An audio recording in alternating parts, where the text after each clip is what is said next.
I'd like to share with you a personal story here about how I learned about Brexit and some interesting facts, well, interesting information around that. You can skip by this too. It's just kind of an investing story or investing thing that really happened.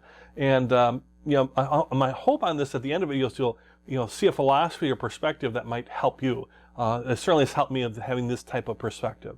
So Brexit, right? Brexit happened, unexpected. All the banking stocks go down 20% or so. And it was kind of a tough day for the markets, to say the least. So how I found about it, and that the vote went a way that wasn't expected, the vote to leave England, to leave Britain, to leave the European Union, was I was actually traveling at the time, traveling for fun, for pleasure, actually on my own. And I was flying from, I was traveling in Scandinavia, and I was flying from Bergen in Norway to Stockholm in Sweden. Just great places to visit. I was up in Bergen, went through they have a fjord tour that goes from Oslo to Bergen, where you spend a whole day going through fjords, and you're on trains and on water and all that. There's my travel log there for you, and you're going through the fjords, just beautiful, so wonderful. And then it flew directly from the next day from Bergen to Stockholm. In my flight is where I learned about Brexit. An interesting thing, and this is where it's interesting from a global perspective, how I learned about it was from actually a tourist or a person traveling from Japan. A little woman, a little older than me, and we were sitting next to each other, and it was kind of funny. She had learned English actually from somebody who lived nearby me. I didn't know him, but lived in the city I was at or nearby. So we talked about that. But then she started talking to me about Brexit, and had I heard about the Brexit vote and what was happening, and me, I know a little bit about investing, so I was sharing some information with her, and we were talking about that. And so that's how I learned about Brexit, while I'm flying from Bergen to Stockholm, and we had a nice conversation about Brexit, what that would mean and what that might mean long term. We were in agreement that short term would be very volatile, probably pretty nasty for many stocks, but long term, things even out and things get better long term. That's been the history of the stock market, no matter which markets they are, over long periods of time. But it's certainly short term pain.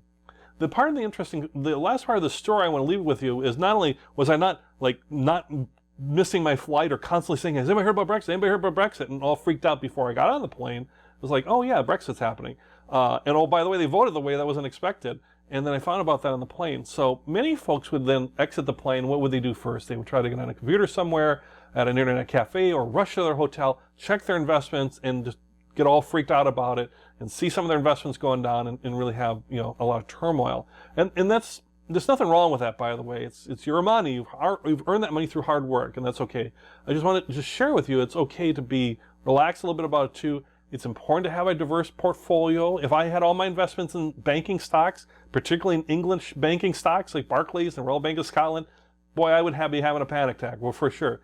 But as a diversified investor, and all that, it was less about that, more of a curiosity, and actually more looking about maybe there might be opportunities to buy.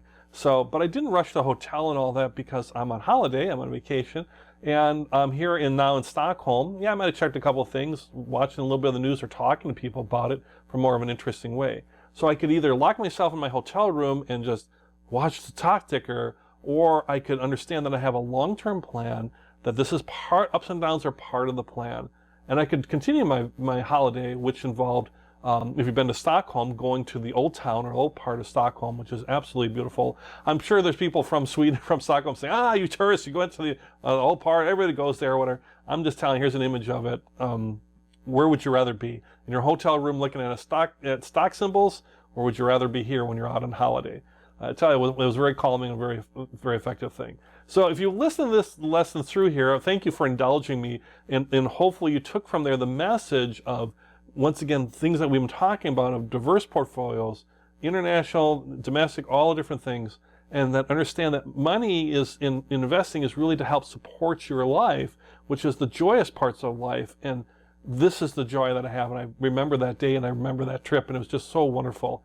And that trip through Scandinavia, where I was in Copenhagen, Oslo, Bergen, and Stockholm, just beautiful, wonderful, for many a trip of a lifetime.